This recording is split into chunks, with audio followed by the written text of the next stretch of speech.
እስላም ጌጥ ነው፣ ውበት ነው። ተከባብረው ያላቸውን ነገር እያወጡ ቢሄዱ ኢትዮጵያን ሞር ውብ ያደርጓታል እንጂ በደል የለውም፣ ጥፋት የለውም። ለከት ኦርቶዶክስ ከዚህ ቀደም ብየዋለሁ፣ አሁን ደግመዋለሁ። ለኢትዮጵያ ጌጥ ናት፣ ውበት ናት። ምንም የሚያጎድለችው ነገር የለም። እዚህም እዚያም የሚያስደንቁ አባቶች አሉ፣ የሚጸልዩ ስጋቸውን የሚቀጡ ለእውነት የቆሙ ሰዎች አሉ። እዚህም እዚያም የሚቀጥፉ ሰዎች አሉ። በፊት ህግ እያወጣን ነው፣ ህግ እናወጣለን። ሃይማኖትና መንግስት ተለያይተው ስራቸውን ይሰራሉ።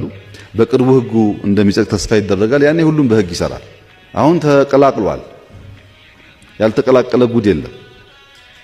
እንደዛ አይቻልም።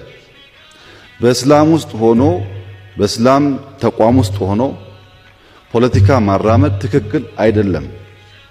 ያ ግለሰብ ፖለቲካ ካሰበ ችግር የለበትም። እምነቱን በግል እየተከተለ ፖለቲካውን ደግሞ ከፓርቲ ጋር ማራመድ